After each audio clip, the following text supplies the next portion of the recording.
Mabigat at marami ang tungkulin ng isang ina, lalo na kung wala itong katuwang sa buhay na makakatulong niya para sa pagpapalaki ng anak.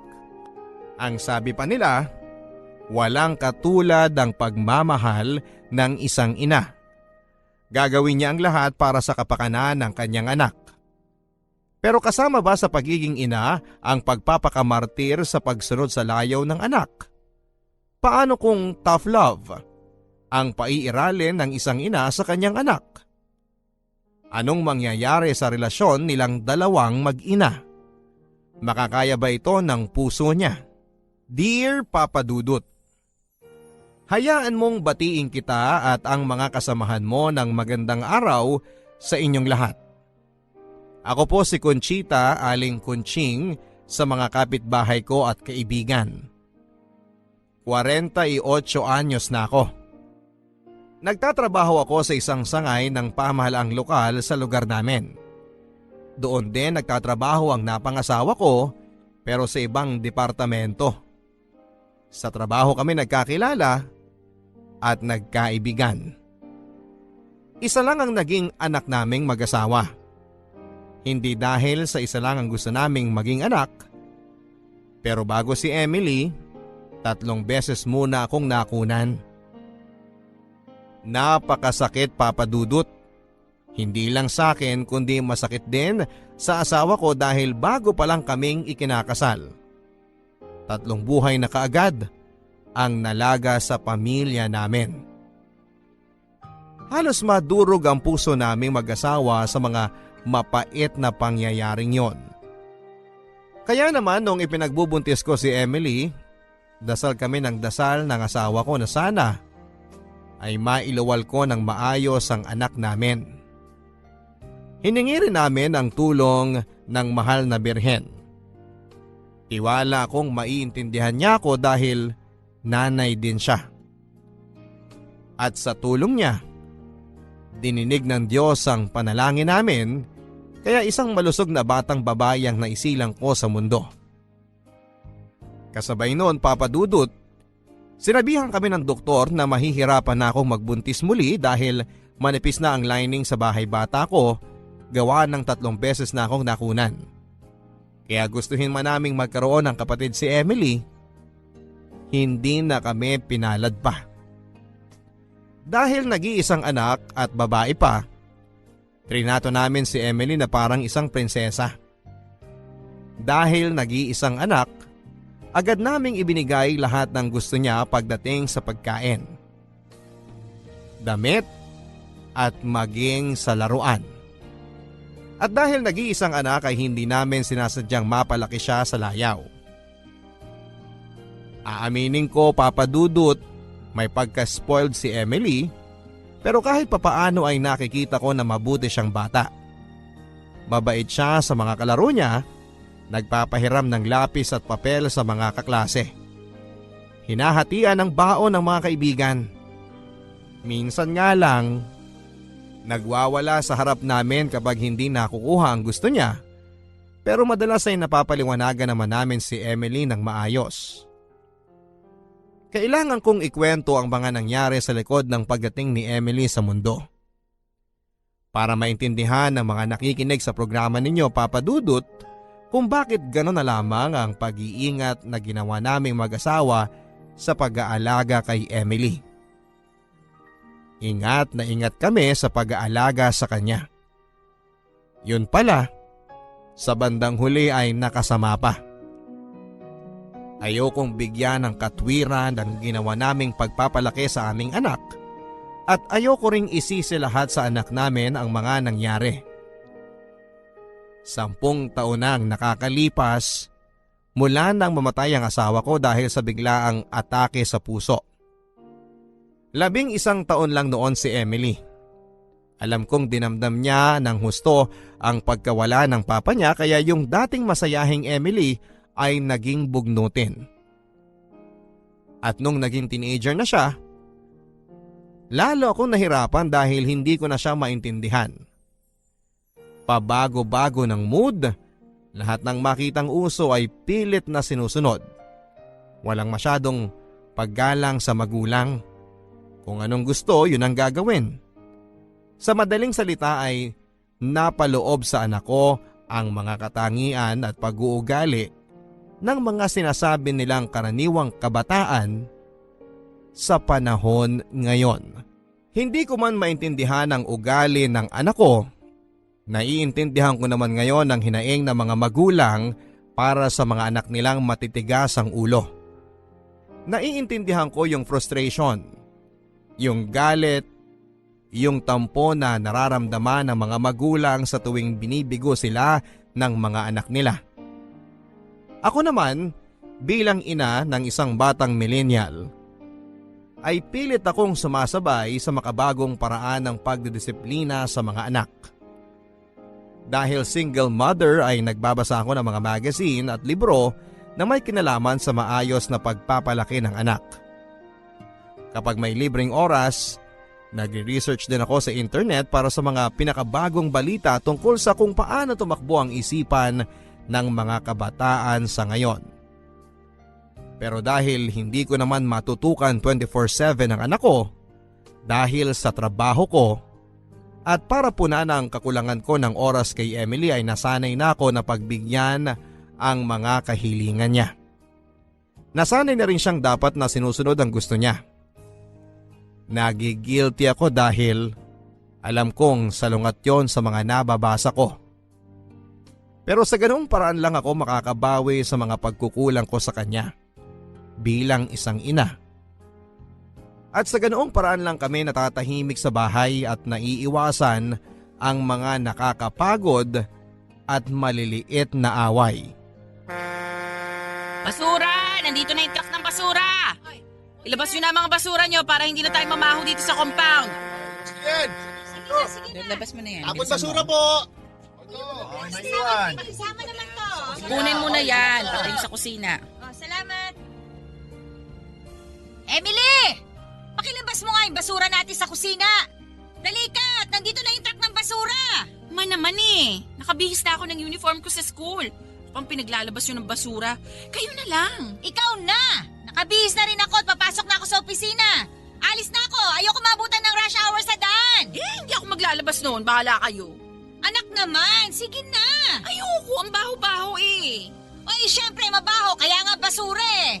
Sige na. Sige na, ako nang bahala. Pumasok ka na sa school mo. Yung baon ko. Hindi ba binigay ko na yung allowance mo para sa isang buong linggo? Ba't nanghihingi ka pa uli ng baon? Binayaran ko yung share ko sa group project namin sa school kaya naubos yung allowance ko. Oh, ay teka, sandali. Lalabas ko lang tong basura natin. Ma, malilate na ako. Ganun ba? O, sandali lang. O, eto anak. Kulang to. Hindi ako kakain ng lunch. Magkano bang lunch mo? 100. Kailangan mo ba magdabog? O, eto na. Sige na, para makalis ka na. Late na ako.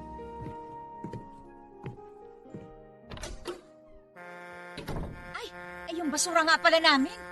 Nakakatawa kayo mag-ina, Aling Konching. Bakit naman? Kung mag-usap kayo parang si Emily ang nanay at kayo ang anak. Naku, ganun na talaga mga kabataan ngayon. Hindi na nasisindak sa mga magulang. Nung panahon natin, pag may nag-uusap na matatanda, bawal sumabat. Abay ngayon, kahit may kausap ka, pag sumabat sila, kailangan sila ang unahin mo. Nako, subukan lang ng anak kong sagutin ako kundi magpuprosesyon ng mga ngipin niya sa labas ng bahay namin. Ay naku, ganun talaga ang mga kabataan ngayon. Mas sensitive sila sa paligid nila kasi matindi ang pressure sa kanila para magtagumpay. Pero huwag kayong mag-alala, mabait na bata si Emily. Mabait ba yung kung sagot-sagutin ka para siyang nakakuha ng katulong na hindi na nga binabayaran, siya pa ang binibigyan ng pera? Magbabago rin ang anak ko pag naging mature na. Nako, Aling Konching, itaga mo sa bato ang mga batang pinalaki sa layaw nagiging suwail sa magulang. Akala ko ay magiging mabuti akong ina sa mga ibinibigay ko sa anak ko. Ang akala ko ay nahuhubog ko sa tamang asal ang anak ko kapag pinagsasabihan ko siya. Kahit nakasimangot o nagdadabog. Hindi ko alam na lalo ko palang pinapalala ang ugali ni Emily dahil sa mga maling paniniwala ko sa paraan ng pagpapalaki sa anak. Noong panahon namin, anak ang sumusunod sa magulang. Pero sa panahon ngayon, mga magulang na ang sumusunod sa anak. Hindi ko alam kung paano nangyari yon at ayoko na ring isipin kung ano ang dahilan dahil sasakit lang ang ulo ko sa kakaisip. Isa lang ang napupuna ko palagi sa anak ko at sa karamihan ng mga kabataan sa ngayon. Kung kumilo sila, para silang entitled o pakiramdam nila ay may karapatan sila sa maraming bagay kahit doon sa mga bagay na hindi nila pinaghirapan. Pakiramdam nila dahil anak sila at likas na minamahal ng mga magulang nila. Magagawa nila ang kahit na ano. Lalo ako nakaramdam ng panliliit noong nakapagtapos na at nakapagtrabaho na si Emily. Kahit na minimum lang ang sweldo niya at nakapagbibigay ng 500 kada sweldo para pandagdag sa gastusin sa bahay, pakiramdam niya, siya na ang nagpapakain sa akin. Mabuti na lamang at may sarili akong pera at mas mataas ng dihamak ang sweldo ko sa kanya. Papadudot, wag mong isipin na nagagalit ako sa anak ko. Hindi ako galit. Nagtatampo lang minsan. Ang totoo niyan ay proud ako sa anak ko at proud ako sa sarili ko. Napagtapos ko siya kahit mag-isa lamang ako sa buhay. At natanggap siya kaagad sa trabaho kahit na minimum at kontraktual lang. Ewan ko ba, Papa Dudut? Pareho na kaming nagtatrabaho pero yung mga maliliit na bagay na lang palagi ang pinag-aawayan naming mag-ina. Kutob ko, kaya ganon ay pareho naming iniiwasang pag-usapan at pagtalunan yung mga malalaking problema na kailangan naming harapin dahil kung hindi ay para itong sugat na hinahayaan lang naming magnana. Ma! Wala na tayong toothpaste. O bumili ka. Wala na akong pera. Binigay ko na sa inyo pera ko. Magkano bang sweldo mo? Kasi kung lahat ng sweldo mo binibigay mo sa akin, ibig sabihin 1,000 ka lang isang buwan. Mabuti pa mag-resign ka na at ako na lang ang magbabayad sa'yo ng 1,000 isang buwan. Grabe naman kayo manumbat, Ma. Para namang wala akong itutulong dito sa bahay. Hindi yun ang ibig kong sabihin, anak. Maliit na bagay lang yung toothpaste para pag-awayan natin. Pero yung pagiging responsable sa mga gastusin dito sa bahay, malaking bagay. Kung simpleng toothpaste lang hindi ka makabili kung wala ako, paano ka mabubuhay pag nasa ibang bahay ka na? Wala na nga akong pera. Binayaran ko yung credit card ko kasi may binila akong bagong cellphone. Ba't hindi nyo pa aminin? Gusto nyo na akong umalis dito sa bahay, hindi ba? Oh, paano naman napunta sa pagpapalaya sa'yo sa bahay ang usapan natin? Ang sinasabi ko lang, maghinay-hinay ka sa gastos kasi hindi ka pa naman permanente sa trabaho mo. Paano kapag natapos ng kontrata mo sa trabaho? Di natapos. Hanap uli ng bagong trabaho. Okay lang. Tsaka bala ko na rin namang mag-resign kasi yung supervisor ko sobrang higpit. Tsaka yung mga boss, ang daming pinapagawa, nakakapagod. Porke rank and file lang kami, ganun na lang nila kami tratuhin. Anak, clerk ang pinasok mo. Ibig sabihin, hindi ka amo. Utusan ka ng mga amo mo. Pero wag mo maliitin ang ganung trabaho. Dapat ipakita mo sa mga boss mo na kahit na maliit na trabaho, magagawa mo ng maayos at kaya kanilang pagkatiwalaan. Ang hirap eh. Tsaka kahit magsipag ako, wala rin. Yung mga sip-sip lang sa mga boss ang pwedeng umangat dun sa office namin. Pag-isipan mo munang mabuti kung gusto mo talagang mag-resign o hindi. Huwag kang pabigla-bigla. Pero parang lumipad lamang sa hangin ang mga pinayo ko sa anak ko, Papa Dudut.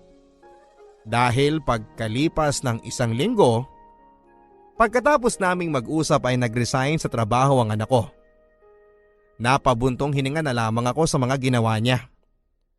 Wala akong magagawa. Siya yung may katawan, kaya hindi ko siya pwedeng kontrolin. Sadya bang ganon talaga ang mga kabataan sa ngayon? Mahirapan lang ng konti sa trabaho, magre-resign na kaagad. Susuko na kaagad. Abay kung ganon ang katwiran nila, wala silang makukuhang trabaho. Sa awa ng Diyos, pagkalipas ng 1 buwan, ay may tumanggap muli sa anak ko. Clerk pa rin ang posisyon niya pero ang sabi niya, maganda ang atmosphere sa opisina nila. Tinatanong ko kung inuutusan pa rin siya, ang sabi niya ay oo. Ang sabi niya ay pareho din sa dati niyang opisina ang dami ng boss na nag-uutos sa kanya. Ano palang pinagkaiba nito sa dati niyang trabaho ang tanong ko? Ang sabi ni Emily, at least sa bago niyang trabaho, malapit lang sa mall. Tapos sa ibaba ng building nila, may sosyal na kapihan. Tumaas na lang ang kilay ko at napabuntong hininga sa mga nalaman ko. Natawa na lang ako sa sarili ko. Saan ba kinukuha ng batang ito ang logic niya? Hindi ko alam kung magulang ka na, Papa Dudut. Pero kung magulang ka na rin at umabot ka na sa edad ko, siguro ay maiintindihan mo kung bakit bantulot akong paghigpitan ng anak ko. Hindi ko siya magawang paalisin sa bahay kahit na sinasagot-sagot niya ako o kaya ay pinagdadabugan. Hindi kakayanin ng puso ko na mawalay sa anak ko. Kaya lang kapag nagtatalo kami, lalo na kapag ako yung sumusuko sa away at nagpapakumbaba, saka ko lang maiisip na baka dapat hayaan ko na siyang tumayo sa sarili niyang mga paa para kahit papaano ay maranasan niya ang hirap ng buhay.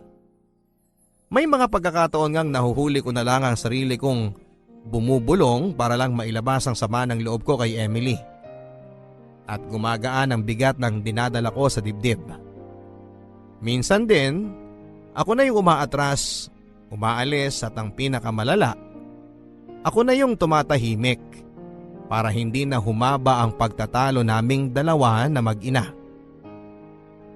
Pero Papa Dudut, huwag mong isipin sa araw-araw na lang na ginawa ng Diyos ay nagtatalo kami ng anak ko.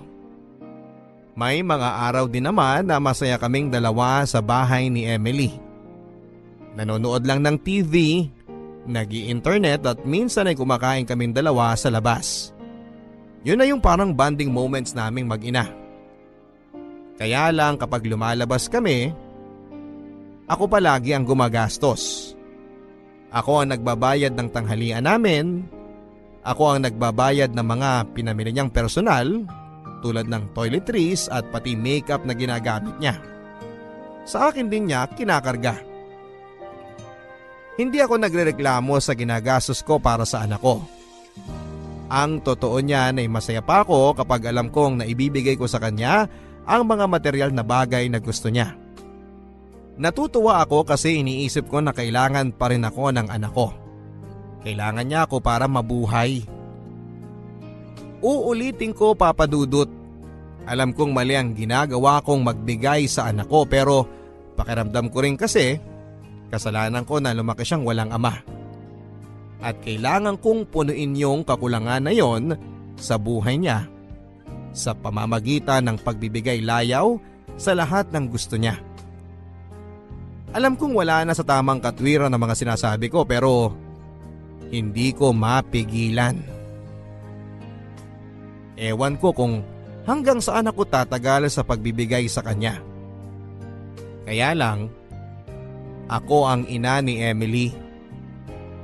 Kaya malamang, kahit mamatay ako pa rin ang magbibigay.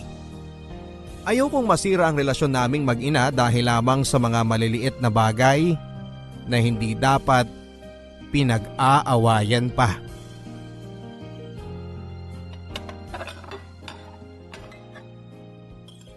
Aba, himala! Anong nakain ng anak ko at siyang nagluluto ng breakfast? Wala lang, gusto ko lang magluto.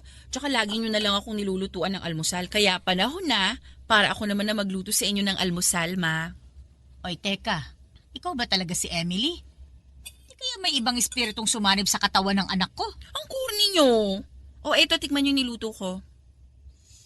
Wow, mukhang masarap ang pagkakaluto nitong egg roll ah. Matikman nga. Ano, Ma? Masarap? Luto ng anak ko natural, masarap. Yung totoo. Masarap talaga.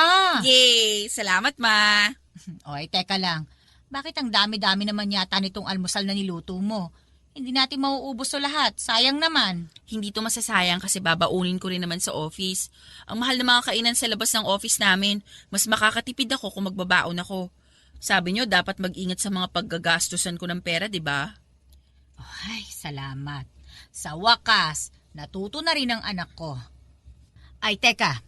Ako na maglalagay nito sa baunan mo. Maligo ka na at baka malate ka sa opisina nyo. Wag na, ako na lang maglalagay sa baunan. Tsaka hindi pa kayo kumakain kaya wag na muna ninyong iligpit. Ako na lang ang magliligpit at maghuhugas ng kinainan natin. Mauna na kayong pumasok kasi mas maaga ang pasok ng mga government workers kaysa sa aming nasa private sector, di ba?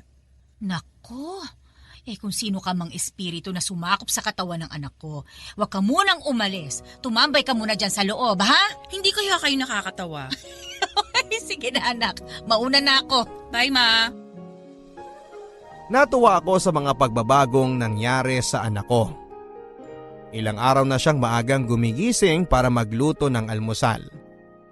Nagbabaon, naguhugas ng pinagkainan bago pumasok o kaya bago matulog. Nasabi ko tuloy sa sarili ko na may pag-asa pa. Hindi pa huli ang lahat. Hindi ko akalaing magbubunga rin pala ng maganda ang mga sermon at pakiusap na palagi kong ipinaparating sa kanya tuwing nagtatalo kami o kaya ay tuwing pinapagalitan ko siya. Hinayaan ko lang si Emily sa mga gawaing bahay na kusa niyang ginagawa. Ilang araw ding nagpapakitang gilas ang anak ko sa akin. Madalas ko siyang biruin na baka may gusto siyang ipabili sa akin na mahal kaya siya nagkukusang kumilos para gawin ang mga gawaing bahay na karaniwan naman niyang kinakatamaran na gawin. Pero dapat pala, hindi ako masyadong matuwa. Dapat pala, kinutuban din ako kung bakit nagbago ng husto ang anak ko. Huli na nang malaman ko na may matindi palang dahilan kung bakit nagbago ng pag-uugali ang anak ko. Dahilan na hanggang ngayon, hindi ko pa rin alam kung paano ko natanggap at natiis ng ilang buwan. Ay, sira na yata yung gatas na nainom ko kanina kaya sumasakit ng husto itong tiyan ko. Kailangan ko na magbanyo. Ay! Sino ka? Ha? Ay! Ha? Magnanakaw! Teka lang po! Saklolo! Sandali! Pinasok kami ng Hindi po ako magnanakaw! Kumalma po kayo! Hindi po ako magnanakaw! Ma! Ano nangyari? Madali ka, Emily! Tumawag ka ng pulis! Pinasok tayo ng magnanakaw! Ma! Hindi magnanakaw si Andrew. Kilala mo itong magnanakaw na to? Kilala ko siya at hindi siya magnanakaw. Boyfriend ko si Andrew. Hello po. Anong boyfriend? Ay, teka lang ha. Hating gabi na. Nandito pa ang boyfriend mo? Ay, pauwi mo na siya. Ayoko may natutulog na ibang lalaki dito sa bahay ko. Ma, hindi ko na siya pwedeng pauwiin. Ay, bakit? Wala na ba siyang masasakyan pauwi sa kanila? Wala na, pero hindi lang dahil doon. Anong hindi lang dahil doon? Ano ibig mong sabihin? Hindi ko na siya pwedeng pauwiin kasi dito na siya nakatira. Doon siya natutulog sa kwarto ko. Ano? Para akong binuhusan ng malamig na tubig nang narinig kong sinabi yon sa akin ni Emily. Kaya pala siya gumising ng maaga, nagluluto ng almusal at naguhugas ng pinagkainan niya pagkatapos ay dahil may tinatago siyang lalaki sa kwarto niya na hanggat hindi ko nabubuko ay hindi niya sasabihin sa akin ang katotohanan. Kung alam mo lang ang tindi ng galit at sama ng loob ko sa anak ko ng gabing yon. Maawa ka sa akin sigurado, Papa Dudut. Alam mo yung pakiramdam na parang sinaksa ka sa likod ng taong pinakahuli mong inaasahang gagawa sa iyo noon. Yun ang pakiramdam ko. Iniisip ko habang nakatulala ako sa sinabi ni Emily na magkasama sila sa kwarto ng boyfriend niya ng ilang araw na. Bakit kailangang mangyari sa akin to? Bakit ako pinarurusahan ng Diyos ng ganito? Wala naman akong hinangad kundi ang mapabuti at maibigay lahat ng mga alam kong ikakasiya ng anak ko. Pero bakit niya nagawa sa akin yon? Ang gusto ko lang naman ay maging isang ina sa anak ko. Gusto kong maiyak at magwala ng katulad ng ginagawa ni Emily sa akin kapag hindi niya nakukuha ang gusto niya. Gusto kong sampalin at saktan ang anak ko dahil sa kawalan ng paggalang na ipinapakita niya sa akin. Bakit hindi ko napansin ang mga maliliit na palatandaan na meron na pala kaming ibang kasama sa bahay? Na hindi lang kaming dalawa ng anak ko ang nakatira sa bahay. Dapat kinutuban na ako noong palagi siyang nagluluto ng marami para ialmusal naming dalawa o kaya naman ay kapag maghahapunan ay palaging sa loob ng kwarto siya gustong kumain. Dapat kinabahan ako nung nireklamo ako ng mga kapitbahay na laging may upos ng sigarilyong nagkalat sa tapat ng bahay namin samantalang pareho naman kaming hindi nagsisigarilyo ng anak ko. At nung may makita akong underwear na panlalaki sa mga labahin ng anak ko, dapat kinausap ko na siya. Ang boyfriend niya ang unang humingi ng pasensya sa akin. Siya na rin ang nagpakilala sa sarili niya. Siya daw si Andrew. Nahihiya daw siya ng husto dahil natuklasan ko ang ginagawa nila. Hindi raw niya sinasadyang ilihim yon sa akin at ilang araw na niyang sinasabi kay Emily na sabihin na sa akin ang katotohanan. Pero ang anak ko ang tumatanggi. Ang anak ko walang sinabi, parang natatawa pa sa mga nangyari. Ni walang bahid ng nakukonsensya siya sa mga nagawa niya. Si Andrew ay 21 years old. Mas bata sa anak ko ng 1 taon.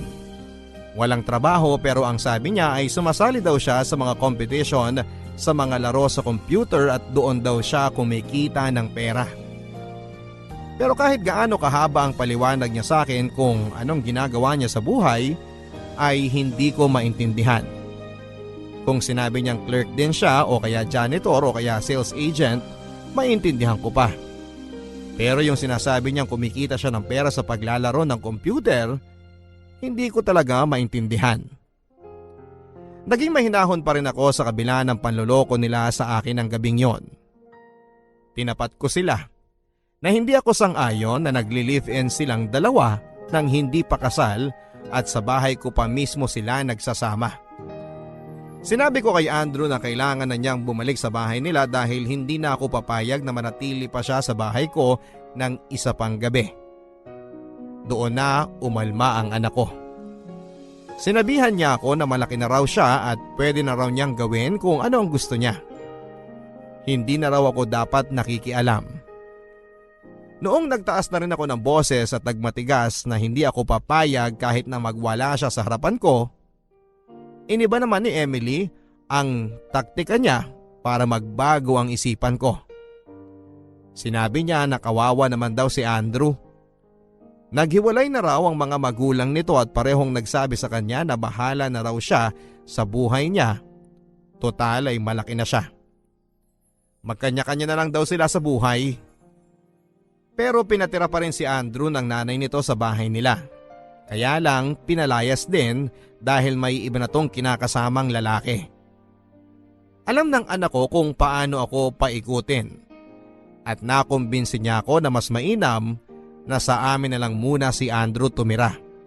Habang naghahanap to ng mas maayos na trabaho at mapagkakakitaan. Total naman daw ay wala na akong magagawa kasi nangyari na ang hindi ko gustong mangyari.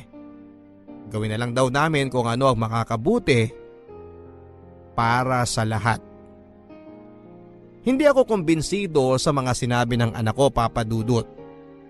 Alam kong hindi totoo ang sinasabi niya, pero pikit mata ko na lamang na tinanggap para matapos na ang gulo at bumalik na sa ayos ang loob ng pamamahay namin. Eto na naman ako, Papa Dudut. Malamang ay sinasabi mo sa isip mo na wala akong kadaladala. Pumayag na naman ako sa gusto ng anak ko. Hindi na ako mag-iisip ng idadahilan kung bakit ako napapayag. Hindi na ako magpapalusot dahil wala na akong maisip na dahilan o palusot. Pero nang mahimasmasan ako pagkalipas ng isang buong araw, ay nakapag-isip-isip ako. Kahit nakuha ni Emily ang gusto niya na makasama ang boyfriend niya sa bahay, may mga patakaran akong naisip na dapat sundin nilang dalawa. Dahil kung hindi, kahit masakit sa akin ay papalayasin ko silang dalawa sa bahay. Yon ay kung kakayanin ang puso ko na mapaalis ang anak ko. Una, kahit nasa isang bahay kami ay hindi ako papayag na magkasama sila sa isang kwarto. Dahil dalawa ang kwarto namin sa bahay, sinabi ko na kung hindi matutulog sa sala si Andrew, kaming dalawa ni Emily ang magkasama sa isang kwarto. Nag-alboroto si Emily sa mga sinabi ko. Pero ang sabi ni Andrew, sa sala na lang daw siya matutulog. Ayaw daw niyang mawala ng kwarto si Emily at mawalan ako ng privacy kapag natulog siya sa kwarto ng anak ko. Gusto kong matawa sa mga sinabi niyang yon. Dala marahil ng pagiging bata pa niya kaya hindi niya naisip na nawalan ako ng privacy nung araw na tumira siya sa bahay namin. Pero tumahimik na lamang ako. Ikalawa, lahat ng utilities sa bahay, equal ang hati. Ilaw, tubig, pagkain, dapat ay pantay-pantay ang hati. Hindi na pwede na ang 1,000 bigay ni Emily kada buwan. Umismid lang sa akin ang anak ko nang sinabi ko yon. Pero hindi na siya nagsalita pa. Akala ko maliliit na tagumpay na yon para sa akin.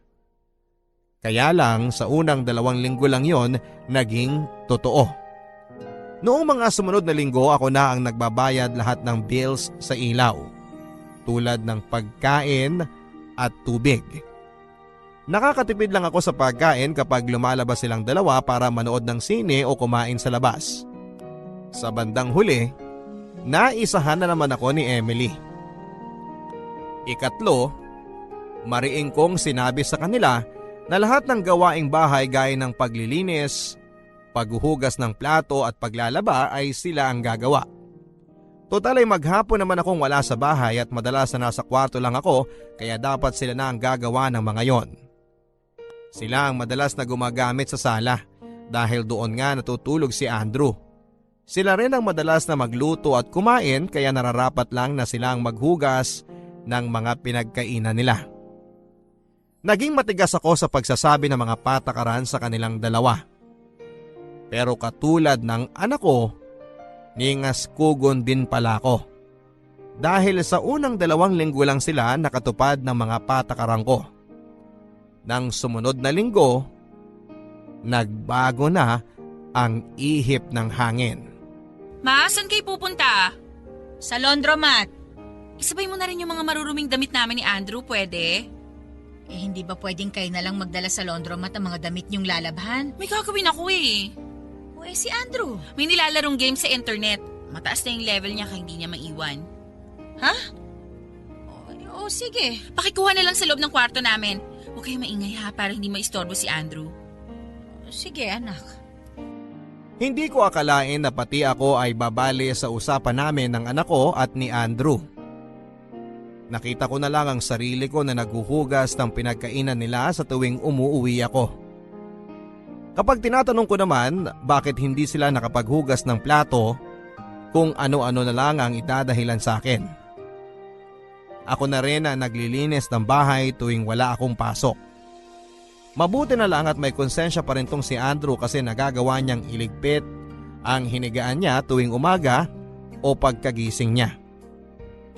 Kahit mga kapitbahay namin ay napapansin na rin ang mga ginagawa ko para sa anak ko at sa boyfriend niya. Sila na lang din ang pinahihingang ko ng sama ng loob. Minsan ko lang silang nakikita dahil nagtatrabaho nga ako sa araw. Nagkikita lang kaming magkakapitbahay kapag naglalabas ng basura. Nagkakasalubong sa labas o kaya naman ay kapag sabay-sabay kami naglalaba sa laundromat. Aling Kunching, ang dami nyo na namang labahang damit ah. Hindi ko lang damit ang mga ito. Damit din ito nung anak ko tsaka nung boyfriend niya. Sus Mariosep, boyfriend ng anak mo yung nakikita kong lalaki pag napapadaan ako sa bahay niyo? Wala akong magagawa.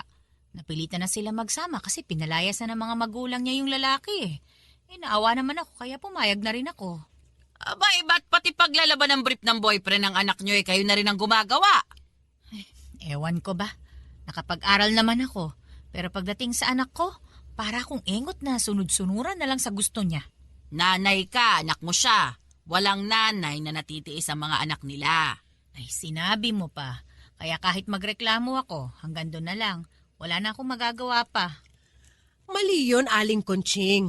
Nanay kayo, hindi kayo martir. Alam nyo sa tingin ko, kayo ang kailangan magbago ng ugali. Eh bakit ako? Ako na nga yung inaapi sa sarili kong bahay. Ako pa yung kailangan magbago. Kailangan nyo maging matapang. Kung mahal nyo ang anak nyo, hindi nyo siya hayaan ng tratuhin kayo na parang basahan.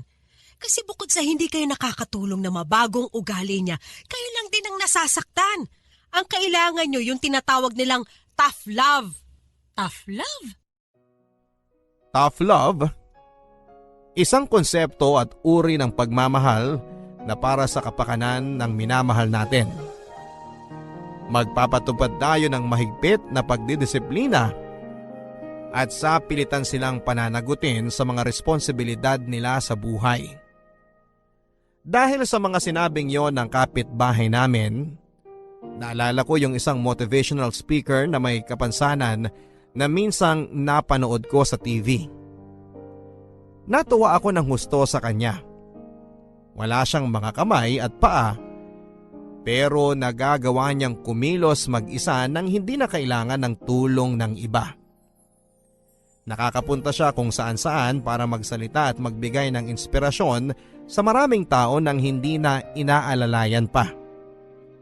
Masayahin din siya sa kabila ng kanyang kapansanan. At lahat ng taong nakakapakinig sa kanya ay nai-inspire sa kwento niya. Isa na ako sa mga na-inspire niya. Noong sinabi niyang ginamitan siya ng nanay niya ng tough love ay naging curious ako kung ano ba yon. Ang sabi niya nung lumalaki raw silang magkakapatid, lahat sila ay nagsasalitan sa mga gawaing bahay. Kahit may kapansanan siya, hindi siya trinato na espesyal o iba ng kanyang ina. Minsan, siya na nga raw mismo ang nagrereklamo. Kasi alam naman daw ng nanay niya na wala siyang mga kamay at paa pero pinaguhugas pa rin siya ng pinagkainan nila. Ang katwiran ng nanay niya, kahit daw mabasag lahat ng mga plato at baso sa bahay nila, kahit araw-araw silang bumili ng mga bagong pagkakainan nila, hindi raw problema yon sa kanya. Titiisin niyang mahirapan ang anak niya kaysa makita niya itong kawawa at hindi alam kung paano tutulungan ang sarili sa paglabas nito sa totoong mundo. Mabuti na lamang at hindi ako ang naging ina ng motivational speaker na yon. Hindi dahil sa ayoko magkaroon ng anak na may kapansanan, kung hindi dahil sa wala akong tapang para gawin yon sa sarili kong anak. Hindi ko kayang makitang nasasaktan ang anak ko. Kapag hindi niya kaya sa isang bagay, hindi na ako magtsatsagang turuan siya.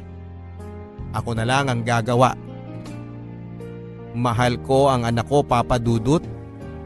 Hindi ko yata siya makakayang tiisin. Naniniwala ako na ang nanay ay napaka-resilient talaga.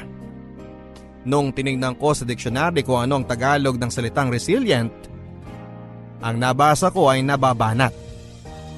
Nagtaka ako. Nababanat? Parang kulang ang salitang Tagalog para sa tunay na ibig sabihin ng resilient sa Ingles. Isa tong pang-uri na ang ibig sabihin ay nagagawang kayanin at makarecover kaagad sa isang napakahirap na kondisyon o sitwasyon. O may kakayahan itong bumalik sa dating hugis pagkatapos itong mabend, ma-stretch o makompress. Pero naisip ko, ang galing din ng Tagalog. Dahil sa isang salita ay nasaklaw niya ang buong ibig sabihin ng maraming salita sa Ingles. Ang mga nanay may kakayahang mabanat ang maraming bagay sa sarili niya. Nababanat niya ang pagkatao niya para umakma sa pangangailangan ng iba. Nababanat niya ang pasensya niya para maturuan ang anak at maibalik ito sa tamang landas. At pagkatapos mabanat, bumabalik ito sa dating anyo na parabang sinasabi natin na okay na tayo. May tiwala siyang kaya na natin. mababanat na lang uli ang mga nanay natin kapag kailangan natin ng tulong nila. Yun siguro ang kailangan kong gawin. Kailangan kong mabanat ang pagmamahal ko sa anak ko na kahit banat na ako, kahit nasasaktan ako, titiisin ko kung ano ang mas mahirap para lang sa ikakabuti ng anak ko. Anak, kinain mo ba yung tapang iniwan ko dito sa ref kanina? Kinain ni Andrew. Eh, ba't pinakain mo sa kanya? May pinaglalaanan ako nung tapang yon. Hindi ko pinakain sa kanya, kinain na lang niya basta. Tsaka sabi naman ni Andrew, nanghihinayang siya kasi ilang araw niya nang nakikita sa ref yung tapa, walang kumakain.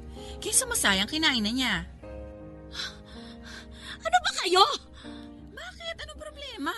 Maski yung pagkain na hindi para sa inyo, ginalaw ninyo. May pinaglalaanan ako nung tapang yon kaya hindi ko ginagalaw. Bakit? Magkano ba yun? Babayaran ko na lang para tumahimik na kayo. Maliit na bagay lang, sumisigaw na kayo kaagad. Hindi maliit na bagay yung ginagawa ninyong pambabastos sa akin sa sarili kong pamamahay. Anong pambabastos, ma? Nagpaalam kami sa inyo, di ba? Pumayag kayo. Dahil wala na akong magawa. Pero sinasamantala niyo naman ang kabutihan ko. Kami pa ngayon ang mapagsamantala. Huwag na kayong magsalita. Mabuti pa, aalis na lang kami dito sa bahay. Anak, pakinggan mo muna ako. Pwede ba? Hindi ko kayo pinapaalis. Ganyan naman kayo eh. May makita lang kayong hindi nyo gusto. Iniisip nyo agad kayo yung agrabyado. Kahit walang trabaho sa labas, nagtatrabaho din naman si Andrew dito sa bahay. Pasensya ka na, anak. Nabigla lang ako. Ilang buwan pa rin ako nagtiis sa mga ginawa ng anak ko at ng boyfriend niya. Hindi dahil sa sumuko na ako at ayoko nang makipagtalo, kung hindi dahil tinuruan ko muna ang sarili kong maging matibay ng husto para kapag kailangan ko talagang mabanat, magagawa ko ng hindi ako napapatid o napuputol. Papadudot, patuloy ako sa pag-iisip kung paano ko mababago ang anak ko nang hindi sila gaanong masasaktan. Madalas ay nakikita ko na lang na umiiyak ang sarili ko kapag mag-isa na ako sa bahay. Kaya naman panay ang dasal ko lalo na sa mahal na Birhen dahil tinulungan niya akong magkaroon ng isang Emily at naisip ko matutulungan din niya ako para hindi na lalong mapunta sa maling landas ang anak ko. Maiintindihan niya ako dahil isa rin siyang ina. Sa mga pagkakataon na nag-iisa lamang ako at nagdarasal, sumasagi sa isipan ko na kahit na anong maisip kong paraan, masasaktan at masasaktan ko pa rin ang anak ko. Mabuti pang masaktan na siya ngayon kesa masaktan siya pag umabot na siya sa edad ko. Hindi ko alam kung magiging epektibo ang gagawin ko. Pero nagpasya ko na gagawin ko yon nang walang galit. Ayokong isipin ng anak ko na kaya ko sila pinahihinto sa maling gawain nila ay dahil galit ako. Kaya nung nasa bahay kaming lahat at walang nangyayaring gulo, sinabihan ko silang kausapin ko sila. Ma, bakit mo kami pinatawag ni Andrew? May tinatapos pa akong report eh. Okay lang sa akin, ma. Ano po ba yun? Gusto kong sabihin sa inyo na yung maririnig ninyo sa akin, sigurado akong hindi ninyo magugustuhan. Pero para mabagong sitwasyong kinalalagyan nating lahat, kailangan ko manindigan. Wow, ano na naman to? Andrew, kailangan mo nang umuwi sa inyo. Po? Hindi ako nakakatulong sa'yo at sa mga magulang mo kung hahayaan kung dito ka tumira sa amin. Isa pa, wala na akong mukhang maihaharap sa mga kaibigan ko dahil nandito ka. Bakit nyo iintindihin yung sinasabi ng mga tao? Ikaw, Emily, dito ka sa bahay. Hindi ka susunod sa kanya. Ma, malaki na ako. Hindi mo ako mapipigilan kung gusto kong sumama kay Andrew. Ay, kung gano'n ay sige. Payag na akong umalis ka sa bahay na ito. Sumama ka kay Andrew. Ha? Kinailangan ko magpakahinahon ng ilang araw bago ako nagkaroon ng lakas ng loob para sabihin ito sa iyo, anak. Kung gusto mong bumukod, hindi kita pipigilan. Pero wag kang umasa na tutulungan kita. Grabe naman kayong magalit. Hindi ako galit, anak. Hindi galit ang nagtulak sa akin para paalisin si Andrew. At kung hindi kita mapipigilan, hahayaan na rin kitang umalis. Hindi to dahil sa galit. Ginagawa ko ito dahil sa pagmamahal ko sa iyo at dahil nagmamalasakit ako kay Andrew. Alam kong pagkatapos ng pag-uusap nating ito, posibleng hindi mo na ako kausapin at magtanim ka ng galit sa akin habang buhay. Pero titiisin ko na ang galit mo at hindi pagpansin sa akin kaysa makita kong sinisira mo ang sarili mo dahil pinalaki kita sa layaw. Kailangan kong magpakatatag. Hayaan kita masaktan para matuto ka sa buhay. Walang halaga sa akin kahit isipin mo na wala akong kwentang ina. Ang importante sa akin, pag hindi ko ginawa to sa'yo, hindi ako isang tunay na ina. Pagkatapos kong sabihin sa kanila ang matagal ko nang tinatago sa puso ko, mahinahon akong umalis at pumasok sa kwarto ko. Doon ay tahimik akong iniyak ang mga sinabi ko. Aaminin ko, Papa Dudut, mas masakit para sa akin ang mawalay sa anak ko, pero higit ako nasasaktan kung sa paanong wala na ako dito sa mundo. Hindi na niya alam kung paano mabuhay. Kinabukasan, pagbukas ko ng pintuan ng kwarto ko ay nakita ko ang malalaking bag ni na Andrew at ni Emily. Parang tinusok ng patalim ang dibdib ko sa hinuhulaan kong mangyayari. Kahit nilahad ko na ang saloobin ko sa anak ko ay baliwala pa rin. Aalis pa rin siya at gagawa ng hindi tama. Masakit sa akin yon bilang isang ina at gusto kong bawiin ang mga sinabi ko sa kanya. Pero bago ko magawa yon, inunahan ko na lamang sila sa pag-alis. Pagbalik ko kinagabihan, tahimik ang buong bahay. Umalis na sila at napabuntong hininga na lamang ako. Isang linggo na rin akong walang kasama sa bahay. Tiniis kong hindi makasama ang anak ko para maturuan siya. Tiniis ko dahil gusto ko ring maturuan ang sarili ko sa kung ano talaga ang tunay na pagmamahal. Nabalitaan ko na nag-break na sila ni Andrew. Nakikitira na lamang si Emily sa isang kaibigan at ang sabi ng ilang kapitbahay namin, minsan daw ay nakita nila si Emily na namamalengke sa isang public market. Mukhang pagod at medyo pumayat daw. Baka daw hirap na sa trabaho. Nang marinig ko yon ay gusto kong tumakbo papunta sa bahay ng kaibigan niya para sabihin kay Emily na, "Anak, bumalik ka na. Bumalik ka na sa bahay. Ako nang bahala sa iyo. Aalagaan kita para hindi ka na mahirapan." Pero hindi ko ginawa yon. Unti-unti ay natutunan ko na kung paano magmahal ng tama. Kailangan kong magsakripisyo na kahit masaktan ang anak ko ay titiisin ko dahil alam kong yun ay para sa ikakabuti niya. At ikakabuti ni Emily na hayaan ko muna siyang mabuhay na mag-isa. Siguro sa ibang mga nanay ay masyado akong mabait. Sa iba naman ay masyado akong nagmamatigas. Pero sa ngayon, ang alam ko lang ay isa akong nanay na nagmamahal sa kanyang anak. At kung ito ang bunga ng pagmamahal na yon, ang hindi naming pagkikita ay titiisin ko at kakayanin ko. Salamat sa pagpapaunlak mo sa akin, Papa Dudut. Salamat sa mga tagapakinig ninyo na nakarinig ng kwento ko. Sana sa mga magulang na katulad ko ay magsilbing aral sa inyo ang nangyari sa aming mag-ina. Sana sa munti kong paraan ay may naidulot akong mabuti para sa iba. Hanggang dito na lamang, Papa Dudut. Kain at maski nga po lupa ay nakapag-ahente na rin po siya. At dahil po doon ay nakapagtapos naman po kami ng pag-aaral at ngayon nga po ay sinuwerte rin na makakuha ng trabaho bilang virtual assistant sa isang kumpanya na nakabase sa ibang bansa.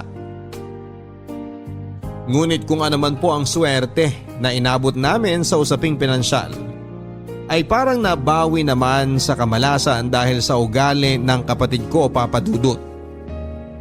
5 taon po ang agwat ng edad namin ni Junel, pero hindi tulad ko ay hindi na po nakatapos ng high school ang kapatid ko dahil sa katamaran.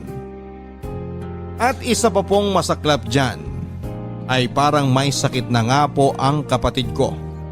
Ang pagiging klepto. Sa totoo lang Papa Dudut ay mga bata pa lamang kami ay palagi na kaming nag-aaway ng kapatid ko. Bukod sa medyo malayo po kasi ang agwat namin ay magkaiba nga po kami ng ugali. Sa tingin ko po ay may kinalaman din dyan ang pagpapalaki na ginawa ng mga magulang namin kay Junel. Ilang beses po kasing nakunan si nanay pagkatapos akong ipinanganak. Kaya nang pinanganak si Junel ay tuwang-tuwa po sila. To the point na medyo parang na-spoil na nga po nila ang kapatid ko. Junel! Junel! Bakit? Ikaw nakabagsak nitong cellphone ko, no? Hindi! Huwag kang bintangero! Anong hindi? Eh ikaw lang naman mahilig kumuha nitong cellphone ko at maglaro dito eh. Di ko alam yung sinasabi mo. Di ako nakabasag niya, no? Eh sino pala nakabagsak nito? Multo? Basta hindi ako yan! Bintangero ka! Oy, ano ba yan? Bakit nagsisigawan na naman kayo? Tingnan mo, Nay! May crack tong cellphone ko, oh! Eh bakit ako kagad pinagbibintangan mo? Eh sino pa ba may kagagawa nito? Oo nga naman, Jigs. Bakit kasi si Junel kagad ang naisip mo?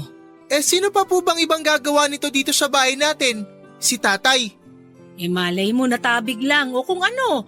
Tapos walang nakapansin. De! Tingnan nyo, oh! Tingnan nyo na ginagawa niyan. Nangasar palalo.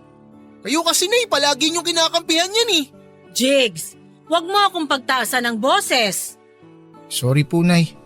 At Junel, wag mo namang ginaganyan ng Kuya Jigs mo. At Jigs, kausapin mo naman ang mahinahon nitong kapatid mo. Ikaw ang nakatatanda eh. Dapat ikaw ang nagpapasensya. Eh, Nay, nakakainis eh. Yan lang naman na mahilig makialam ng gamit ko. Tapos itong cellphone ko palagi niyang kinukuha ng walang paalam para paglaruan. Hindi naman po tama yun. O Junel, ikaw naman kasi. Bakit naman hindi ka nagpapaalam sa kuya mo? Eh naglalaro lang naman po ako eh. Bakit kasi hindi nyo nilang din ako ibili ng cellphone? Eh masyado ka pang bata. 10 years old na nga ako, Nay. Yung mga kaklase ko may cellphone na rin. O siya, sige. Ibibili ka na nga namin para matigil na yung lintik na away niyo sa cellphone na yan. Ano? Yes! Basta yung mura lang ha, dahil bata ka pa. Nay, bakit naman ganun? Ako yung nasira yung cellphone tapos si Junel yung ibibili niyo ng bago? Yung mura lang ang bibili namin sa kapatid mo. Para lang matigil na yung away niyo. Yung cellphone mo, kaya namang i-repair yan ng tatay mo. Huwag na kayong mag-away tungkol dyan. Ay, ewan ko sa inyo, Nay. Hoy! Jigs! Aaminin ko po Papa Dudut na lumaki po ako na iniisip na ang paborito ng aking mga magulang ay ang aking nakababatang kapatid. Kapag ako po ang nagkakamali ay sigurado pong pagsasabihan ako at sasawayin. Pero kapag ang kapatid ko po ang nagkakamali at mas madalas pa po siyang magloko kaysa sa akin ay sasawayin po siya. Pero saglit lang. At kung minsan nga po ay parang pinapabayaan na lamang.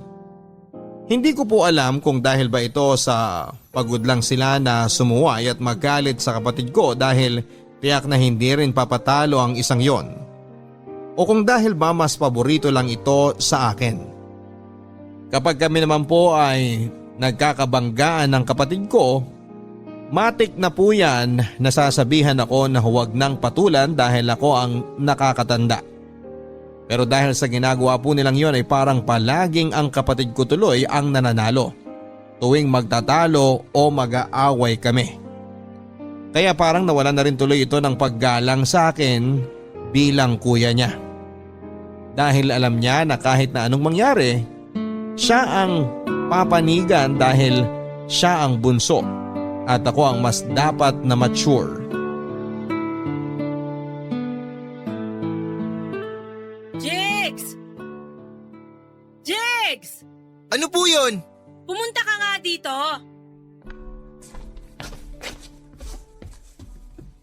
Nay, bakit po? Kumuha ka ba ng pera dito sa pitaka ko? Ho? Hindi po. Yung totoo. Hindi nga po. Bakit ko naman po gagawin yun? Ang tanda ko kanina may naiwan pa akong 500 dito eh. Bakit apat na daan na lang ang andito? Hindi ko po alam. Ano ba yan? Tatatlo lang tayo na andito sa bahay. Sino ba ang kukuha dito? Nay, baka si Junel lang nangupit dyan. At bakit naman mangungupit yung kapatid mo 12 anyos lang yun? Di ba kapag pinabibili niyo yun sa tindahan, kadalasan hindi na nga niya binibigay yung sukli? Iba naman yung hindi pagsasauli ng sukli sa pangungupit. At saka yung mga sukli-sukli na yon, barya-barya lang naman yung natitira, kaya ayos lang na ibigay ko na. Nay, alam niyo naman na minsan hindi ko yun ginawa sa inyo kahit nung bata ako. Sandali nga po. Junel! Junel! O bakit? Ikaw ang nangupit sa pitaka ni nanay, no? Hindi! Sino pa bang kukupit kay nanay? 3 lang tayo dito sa bahay ngayon. Kanina, 500 daw yung nasa pitaka niya. Ngayon, 400 na lang. Ewan ko! Umamin ka na kasi. Hindi nga ako eh. Tama na! Tama na! Papayaan nyo na! Ha? Hindi pwede, Nay. Kailangan malaman natin ang totoo. Hindi nga ako! Tama na, Jigs! Sige na! Tumigil na kayo! Baka nalito lang ako kanina. Baka nagkamali lang ako ng bilang. Tingnan mo! Sigaw ka pa ng sigaw dyan! Nay, alam ko na nawalan talaga kayo ng pera. Huwag naman kayo magsinungaling. Jigs, tama na nga sabi eh. Tapos na ang usapan. Hinding-hindi ko po makakalimutan ang pangyayaring yon, Papa Dudut. 8 years ago, Sabado ng hapon. Yun ang araw na unang nangupit si Junel sa amin. Tandang-tanda ko po dahil kakatapos lang po ng birthday ko noon. Mga 2 araw pa lang ang nakakalipas. Pero nagkaroon na po agad ng malaking away sa amin. Yun din po ang unang pagkakataon na nangupit si Junel na kapansin-pansin na ang halaga. Kung dati nakagawian lang po nito na manguha ng basta-basta ng mga barya sa bahay o kung hindi man ay hindi na magsoli ng sukli, sa edad na 12 anyos ay natuto na rin po itong mangupit ang kapatid ko. At kahit na wala po akong pruweba ng mga panahon na yon na si Junel ang nangupit, dahil sa mga sumunod na parehong mga insidente na nangyari sa bahay namin, ay naging sigurado na po talaga ako, Papa Dudut, na hindi lamang nalito si nanay noon sa bilang niya ng pera niya sa wallet. Sigurado ako na si Junel nga po ang nangupit sa wallet niya. Pagkatapos po kasi noon ay ilang beses ko na ring nahuli itong si Junel na pumapasok sa kwarto ni nanay kapag walang tao dito. At dahil may sarili namang kaming kwarto na magkakapatid ay wala namang dahilan para pumasok siya sa kwarto nila. Pero nung kinuwento ko po yun kay nanay ay pinagkibit balikat lamang niya ito. At nang tahasan ko siyang tinanong kung nawawala na ba siya ng pera ay sinabi lang niya na hindi naman. At huwag ko na raw pag-isipan ng masama ang kapatid ko. Sa totoo lang po, Papa Dudut, tingin ko ay kaya rin lumaki ng magaspang ang ugali ng kapatid ko ay dahil kinukonsinti po ng mga magulang ko ang mga masasamang ugali nito noong bata pa lamang siya. Toddler pa lamang po kasi ay talagang makulit, aligaga at may pagkamatigas na ang ulo ng kapatid ko. Pero dahil bata pa siya noon at cute pa, sa halip na sawayin po nila ang kapatid ko ay parang aliw na aliw pa sila. Tulad ng pagkaaliw ng iba naming mga kamag-anak kapag sumasagot ito ng pabalang sa mas matanda sa kanya. O kaya ay kapag napapaaway o may ginawang kabulastugan ito, Papa Dudut. Ang cute daw kasi, bata pa lamang ay parang matanda na kung magsalita at umasta. In short ay siguro po ay sa murang edad ng kapatid ko ay tumatak na sa isipan niya na nakakatuwa sa ibang tao kapag bastos ka at wala kang modo. Sa katunayan kapag may mga bisita o kaya ay kapag may pinupuntahan kaming birthday o reunion, ay palagi kaming nakukumpara ng kapatid ko. Ako daw ang tahimik at masipag sa school, pero ang kapatid ko naman daw ay ang brusko at siga. At may isa pa nga pong tiyuhin na humihirit noon na wala na raw palang iisipin pa ang mga magulang ko. Dahil ako daw ang mag-aahon sa kanila sa kahirapan. Samantalang ang kapatid kong bunso ay pupwedeng maging pulis na magiging tagapagtanggol nila. Kaya lang lumipas po ang panahon at lumipas na rin po ang pagiging bata at cute ng kapatid ko. At ang naiwan na lang ay ang kanyang pagiging pasaway at matigas ang ulo. Mula sa pagiging cute ay naging isa na lang itong malaking konsumisyon.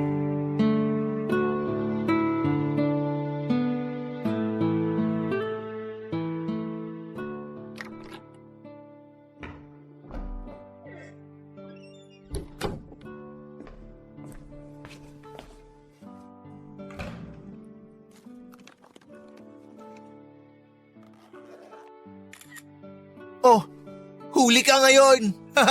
Hoy, anong ginawa mo? Eh di pinicturean kita sa akto.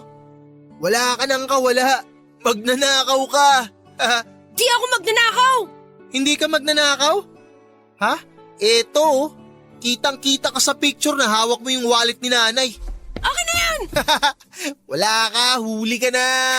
Akin na sabi! Ano ba? Itawan mo nga yung cellphone ko. Aray! Akin na yan. Akin na sabi. Sisirain ko to!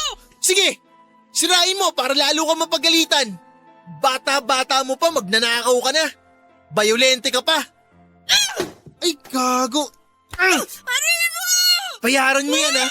Napakasama ng ugali mo. Pag di mo talaga binayaran yan, tatadyakan kita sa mukha.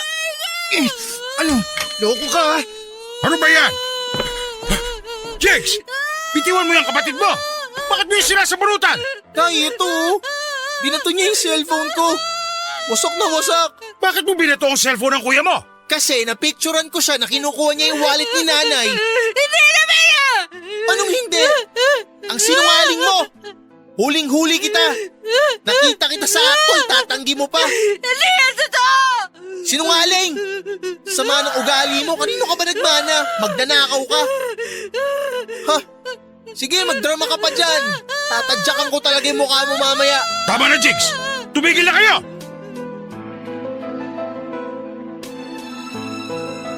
Pareho po kaming napagalitan ni Jonel Papadudut. Pero hanggang sa huling pagkakataon ay hindi talaga ito umaamin sa kasalanan niya. Sobrang galit ko po talaga noon sa kapatid ko. Lalo pat binasag niya ang cellphone ko na napakarami ng mga pictures at mga ala-ala na nakasave. At ang masakla pa niyan ay pinag-ipunan ko po ang cellphone na yon. Papadudot gamit ang tinipid kong baon. Pero sa isang iglap lang ay nawala ito ng dahil pa sa kapatid ko. At siguro nga po sa puntong yon ay nalaman na talaga ng mga magulang namin ang pangungupit ni Jonel. Kahit pa hindi talaga ito umamin. O baka noon pa nila talaga alam. Pero dahil nagkaroon ng gulo ay napilitan silang harapin. At siguro pampalubag loob na rin sa akin ay binili na lamang din po nila ako ng bagong cellphone na katulad nung binasag ni Jonel. Pero kahit pa ganoon po ang ginawa ng mga magulang ko ay hindi po nito naibsan ang galit ko sa kapatid ko at ang hinanakit ko sa kanila.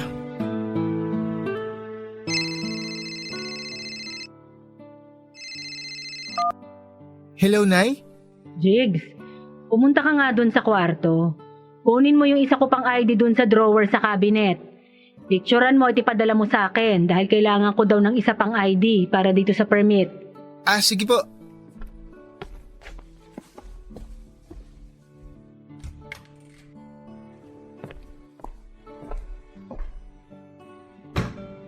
Nay, nandito yung bag mo ah. Pati wallet mo. Naiwan mo? Ah, oo. Iniwan ko lang yan dyan. May iba akong dala. Itong wallet. Ah, bayaan mo na lang yan dyan. Iniwan mo yung wallet mo? Paano ka uuwi? Ah, huwag ka nang mag-alala. May pera pa ako dito. Ah, yung ID, nahanap mo na? Nay, naguguluhan po ako. Bakit? Nay, hindi ko po talaga maalis sa isip ko eh. Bakit nyo iniwan yung wallet at saka bag nyo? Buong araw kayong maglalakad ng permit sa munisipyo. Ah, may iba kasi kung bag na ginamit. Pati po wallet, iba? Oo. Bakit po ganun? Anong bakit? Normal lang naman yun, di ba? Nay, hindi naman po yun normal eh. Lalo na yung maraming wallet. Normal lang sa mga babae ang maraming ginagamit na bag at wallet ng sabay-sabay. Bakit parang dati hindi naman kayo ganyan? Ay, hindi mo lang napapansin dati. Nay, umamin nga kayo. Sadya ba kayong nag-iiwan ng bag at wallet dito sa bahay para dyan na lang kumupit si Junel? Ano? Ikaw, mahilig ka talagang magtagpi-tagpi ng mga bagay. Nay, paano kayo umabot sa ganyan? Ano? Na wala na kayong magawa. Hindi nyo na makontrol yung pagnanakaw ng sarili nyong anak. Pwede ba, Jigs? Masyadong malikot yung utak mo. Pero hindi nyo po itinanggi na magnanakaw si Junel. Sige na, Jigs. Sumasakit na ang ulo ko. Marami pa akong gagawin. Ipadala mo na yung ID ko. Sa paglipas ng panahon ay lumala na nga po ang pangungupit ng kapatid ko.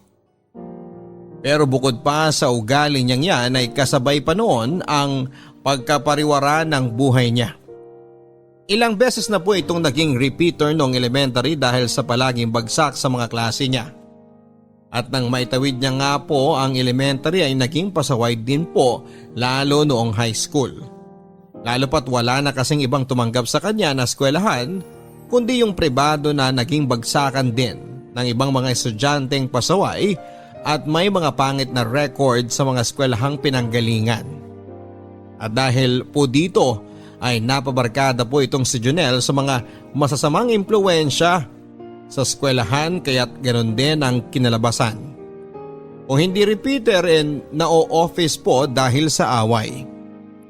At dahil napilitan na nga rin po na enroll ng mga magulang ko sa isang pribadong eskwelahan noong high school si Junel, ay nadagdagan pa po tuloy ang gastos ng pamilya.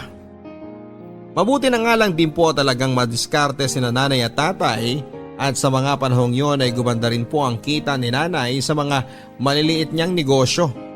Pero hindi ko po maaalis sa isipan ko na mas magaan sana ang buhay namin at mas hindi sana mahihirapan sina nanay at tatay sa pagtatrabaho kung naging matino po ang kapatid ko. Ngunit lahat po ng pagsisikap ng mga magulang ko ay napunta rin po sa wala. At lahat ng pag-asa nila sa kapatid ko na magbabago pa ay nabasura lang dahil hindi rin naman po ito nakatapos ng high school. Lalo pa pong lumala ang kapatid ko nang mahumaling ito sa video games. Dati ay sa mga internet cafe at nang nauso na nga po ang mobile games, ay doon naman ito na humaling. Buong araw ay walang ginawa ang kapatid ko kundi ang maglaro ng maglaro. At ang mga magulang ko naman po ay parang nawala na rin ang pag-asa sa kapatid ko at pinabayaan na lamang ito na mabuhay na parang tambay sa bahay. At habang tumatagal na nga po Papa Dudut, ay palaki na nga po ng palaki ang kinukupit ng kapatid ko. At umabot na nga po sa punto na nasanay na ang mga magulang ko sa pangungupit nito ng pera sa kanila. Hanggang sa nag-iiwan na sila ng isang wallet na may pera at kung hindi man ay nag-iiwan ng pera sa bulsa ng pantalon o shorts. Para doon na lang po kukuha ang kapatid ko sa halip na sa totoong mga wallet o pinagtataguan nila ng pera. Sige. Isang oras lang naman ang biyahe ko eh. Maliligo na ako ngayon tapos alis na ako maya-maya. Okay, sige. See you.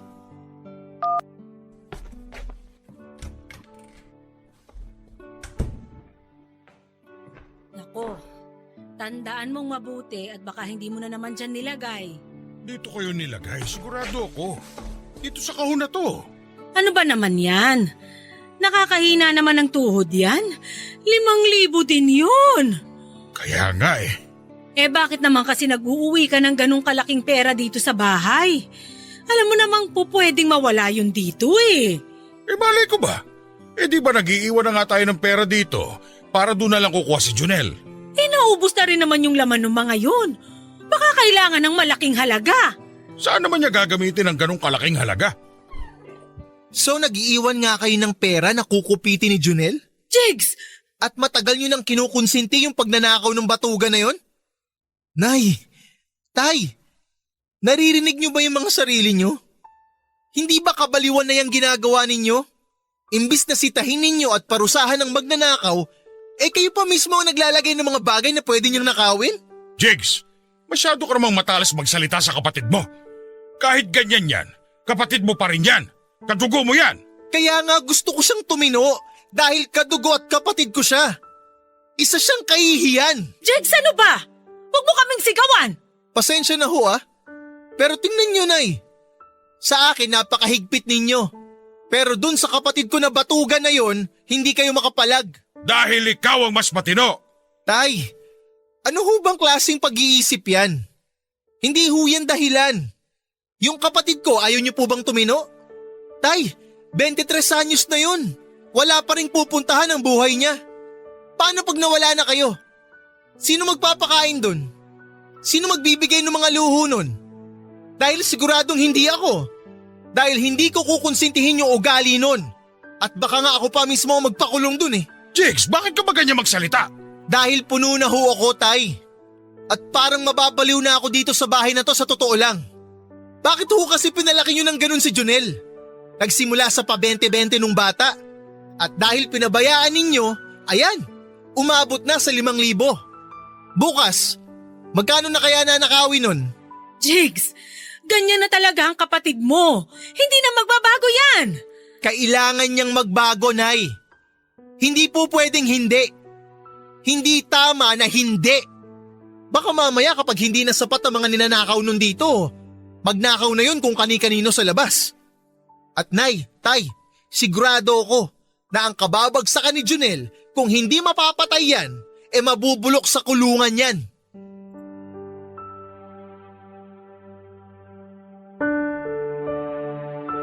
Hindi na rin po nakasagot ang mga magulang ko nang kinumpronta ko sila tungkol sa kanilang pangungunsinte kay Junel.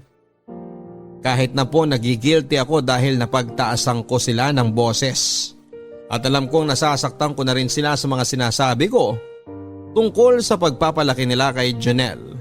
At pati na rin sa mismong kapatid ko ay alam kong tama lang yon na nagpahayag ako sa kanila ng nararamdaman ko.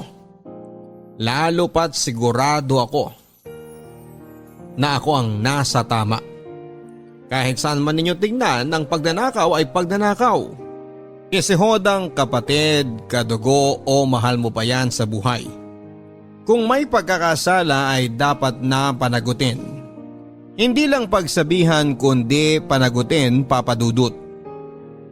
Pero ang mga magulang ko, hindi na nga po kayang panagutin ang kapatid ko sa mga kasalanan niya, ay tinamad pa sila na pagsabihan ito. At sa awa naman po ng Diyos, ay parang nagka-epekto rin po ang ginawa kong pagsasalita kina nanay at tatay.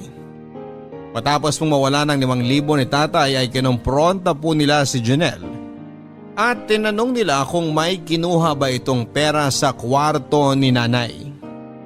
Pero syempre ay hindi naman po umamin ang kapatid ko.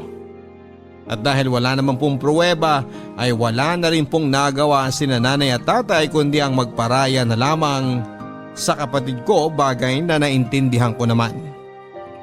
Kaya naisipan ko pong mag-install ng CCTV sa loob ng bahay namin, Papa Dudut. At wala pang 2 linggo ay nagamit ko na kaagad ito.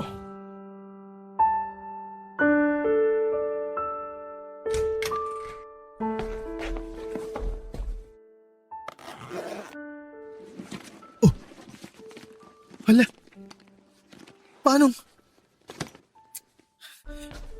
Nay! Nay! Imposible. Dito ko nilalagay yun eh. Oh, bakit? Nay, nawawala yung laptop ko.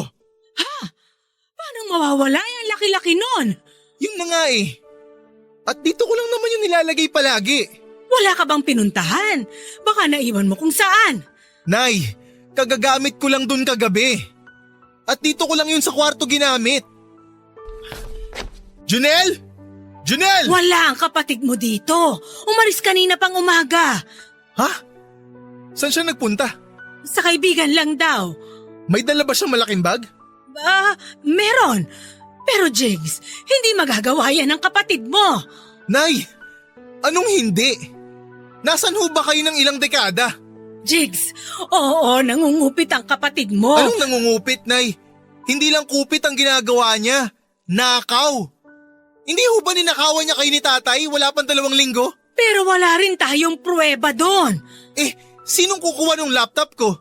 Kayo? Si tatay? Baka naman sabihin niyo sa akin multo ang kumuha, Nay. Ay. Tamang-tama, Nay. Panoorin natin dalawa. Sabay natin tingnan. Eto, yung CCTV. Nakakonekta dito sa cellphone ko yun eh.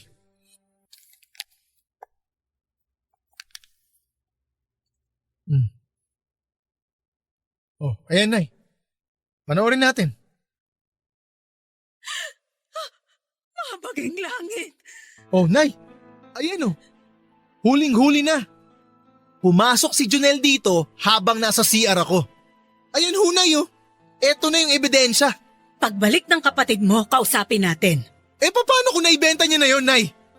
Mapapatay ko talaga yung anak niyo. Jigs, huminahon ka. Laptop lang yon. Anong laptop lang, Nay? Lahat ng trabaho ko nandun. Hindi lang laptop ang ninakaw niya sa akin, Nay. Mismong kabuhayan ko ang ninakaw ng anak niyo.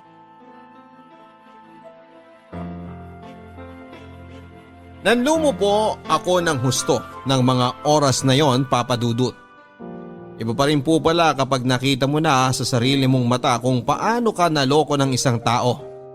At sigurado rin po ako, Papa Dudut, na ganoon din po ang nararamdaman ng mga magulang ko nang nakita nila sa mismong mga mata nila ang nakuna ng CCTV na na-install ko. Ang mismong pagnanakaw ng anak nila sa isa pa nilang anak. Buong araw po naming hinihintay na bumalik si Junel. Pero wala. Hindi po ito bumalik at siguro sa puntong yun ay alam na niya na wala na rin naman kaming iba pang pagdududahan kung hindi siya lamang. Lalo pat kawawala lang ng pera ni tatay, wala pang 2 linggo ang nakakalipas. Nang kinagabihan ng pagnanakaw ni Junel ng laptop ko ay narinig ko po si nanay na umiiyak sa kwarto nila at inaalo ni tatay. Sa totoo lang po ay naawa ko sa mga magulang ko sa puntong yon, Papa Dudut.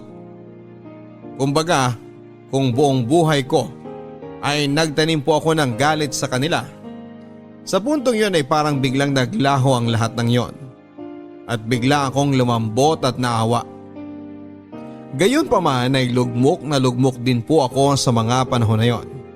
Dahil nga po sa trabaho ko bilang virtual assistant ay naroon po ang lahat ng files ko. At kailangan ko talaga ng personal na laptop para sa mga trabaho ko. Kaya siguro na nga rin po na hindi kaagad umuwi ang kapatid ko ng araw na yon dahil hindi malayo na may magawa din po ako sa kanyang pagsisisihan ko balang araw. Lumipas po ang 3 araw at hindi pa rin umuuwi ang kapatid ko sa bahay. Cannot be reached pa rin ang cellphone niya at lahat ng mga kakilala niya na medyo kakilala din namin ay kinonta ko para hanapin siya. Pero wala pong may alam sa kanila kung nasaan ito. At dahil hindi rin po namin kilala ang mga kaibigang yon ni Junel masyado, ay hindi po namin alam kung nagsasabi ba sila ng totoo o pinagtatakpan nila ang kapatid ko. Pero isang araw pag uwi ko galing sa internet cafe kung saan pansamantala na lang muna akong nagrenta para makapagtrabaho, ay bumulaga sa akin si Junel na kumakain sa bahay namin kasama sina nanay at si tatay.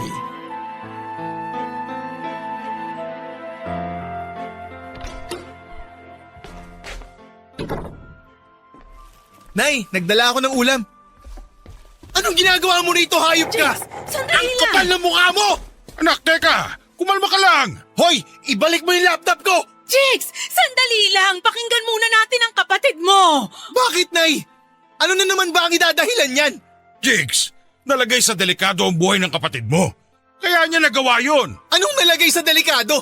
Ako mismo, Tay, ang maglalagay sa peligro sa buhay niyan! Napakakapal ng mukha mo! Puro ka palusot! Puro ka dahilan! Tama na, Jigs! Pakinggan mo muna ang kapatid mo! Kaya ako, Nay! Kailan niyo ho ba ako pakikinggan? Ha? Tay, kailan? Tingnan niyo nga nangyari dyan. Lumala ng lumala yan hanggang mismong kapatid niya ninakawan niya na. Jigs, pinagbantaan ang buhay ng kapatid mo dahil na-scam siya ng isang negosyante. Gusto na sana niya magtayo ng maliit na negosyo na magre-resell ng mga rubber shoes na imported. Ang dami na niyang nakuhang kliyente. Pero nung dineposito na daw niya yung pera, tinakbuhan na siya. Jigs, alam kong maraming naging kasalanan ng kapatid mo. Pero sinusubukan na niya magbago. Magbago? Huwag niyo sabihin sa akin na bilog na naman ito ang ulo niyo at nagpapaniwala na naman kayo dyan. Jigs, bigyan mo naman ng pagkakataon ng kapatid mo. Marami na siyang nagawang kasalanan. Pero lahat naman ng tao ay pwede magbago. At natuto na siya.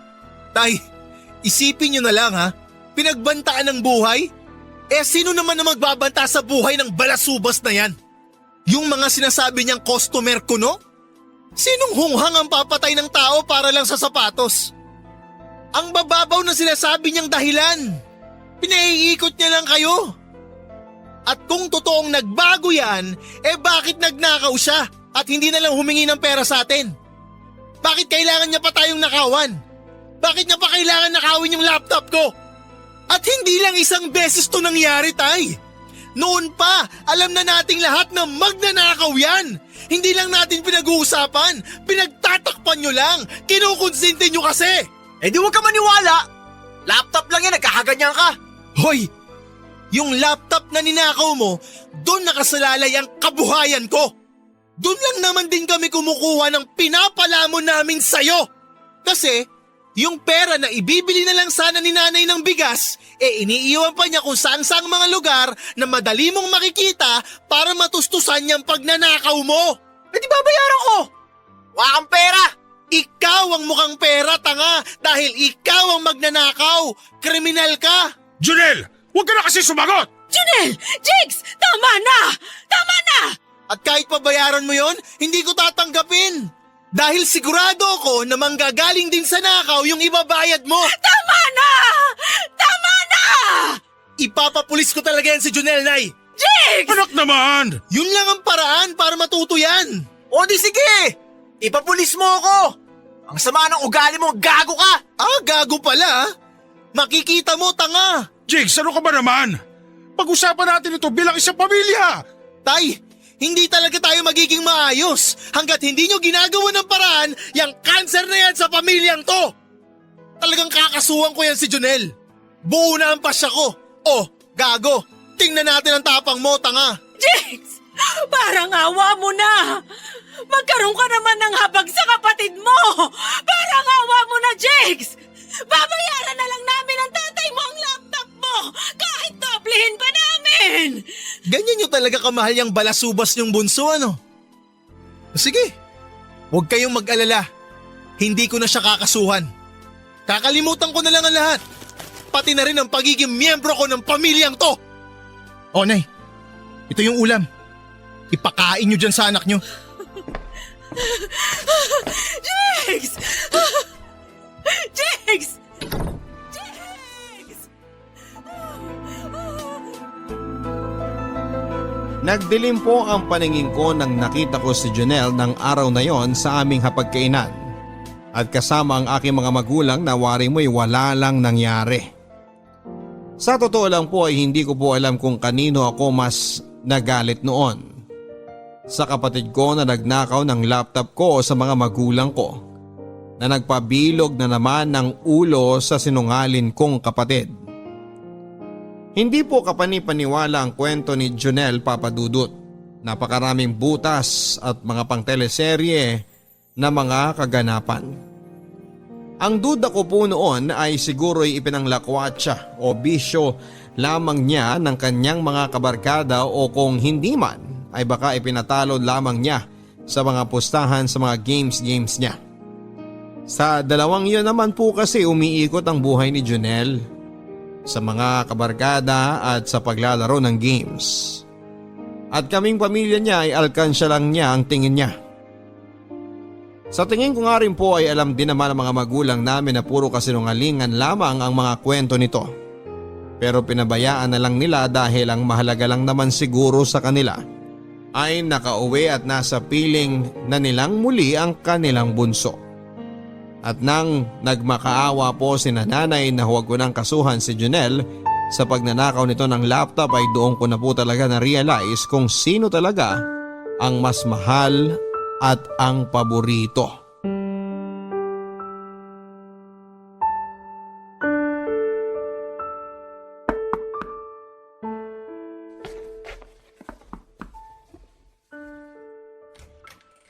Oh, Nay, Tay, ano hong ginagawa niyo rito? Pasok ho kayo.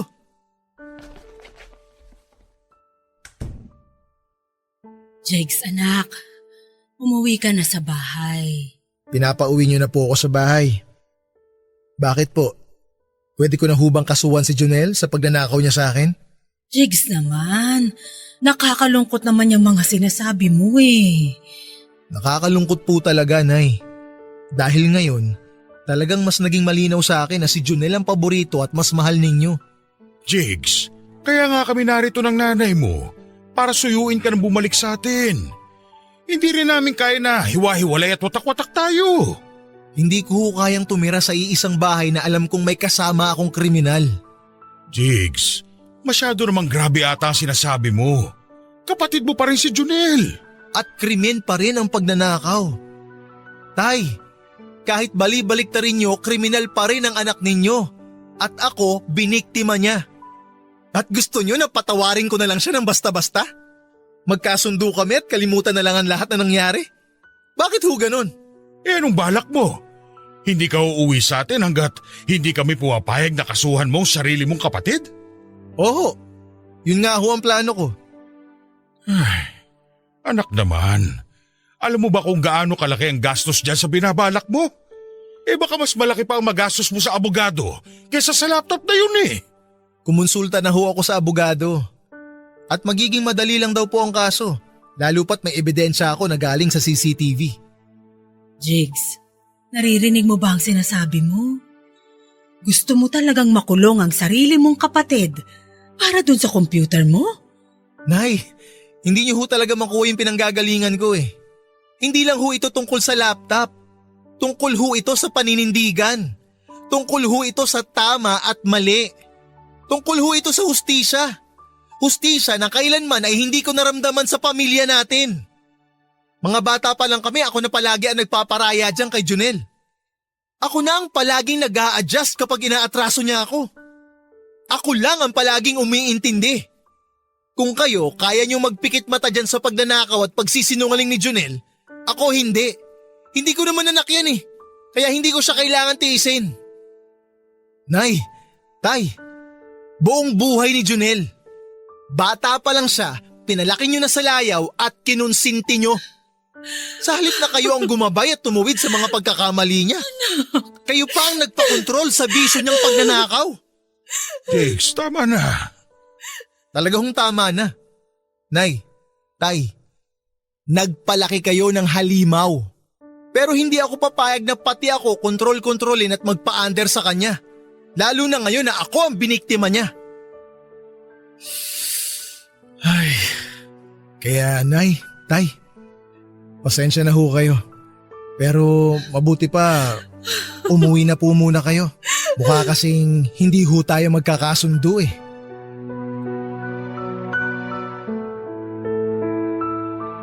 Umuwi po na bigo ang aming mga magulang na masuyo po akong muli na bumalik pa sa amin at makipag-ayos sa kapatid ko, Papa Dudut. At hindi ko na nga po alam pero tila yung pagpunta ni nanay at tatay sa nilipatan kong bahay ang mas nakapagpalaki ng galit ko at pagpapasya ko. Naturuan na talaga ng leksyon ng kapatid ko. Sa pagpunta po nila ay malinaw naman ang mga motibo nila na pagkasunduin kaming magkapatid na parabang away bata lang yon.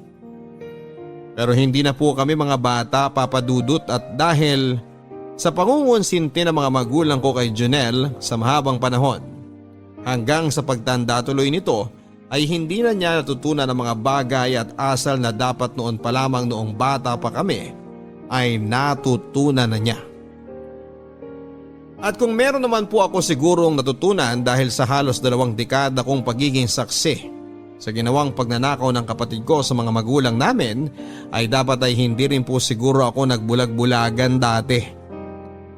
Maaaring mas matanda si nanay at tatay pero hindi ibig sabihin na sila ang mas malakas, mas mature at mas mulat. At tila tinanggap na nila na habang buhay na silang gugulangan ng kapatid ko. Kaya tinuloy ko na po ang pagpapablatter sa kapatid ko, Papa Dudut, kahit na alam kong masasaktan ang mga magulang ko. Pero in the end ay pinagkasundo na nga lang din po kami ng barangay, bagay na alam ko naman na mangyayari din. Pero ang mahalaga sa akin ay ang magka-record si Jonel at nang maramdaman naman niya na may mga consequences sa totoong buhay ang mga pagsisinungaling at pagnanakaw niya. Magda2 taon na rin po ang lumipas mula nang nangyari ang insidenteng yon sa aming pamilya, Papa Dudut. Hanggang ngayon ay nakabukod pa rin ako sa mga magulang ko.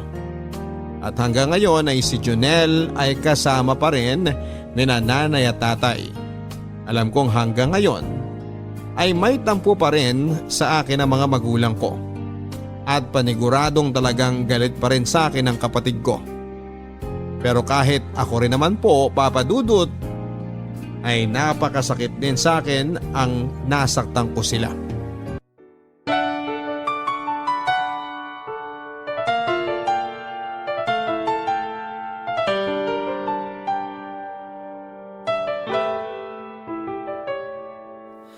Ang buhay ay mahiwaga, laging may lungkot at saya. Sa Papa Dudut Stories, laging may karamay ka.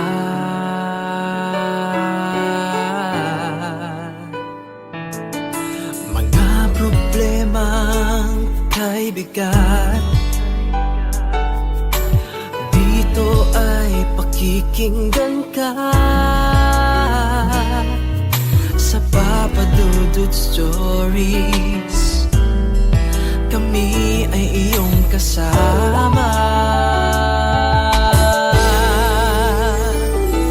Dito sa Papa Dudut Stories, ikaw ay hindi nag-iisa.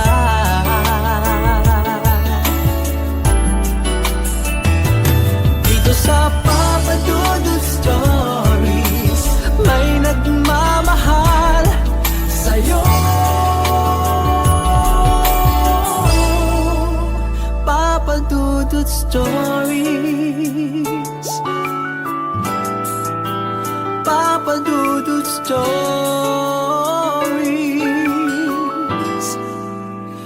Papa Dudut Stories.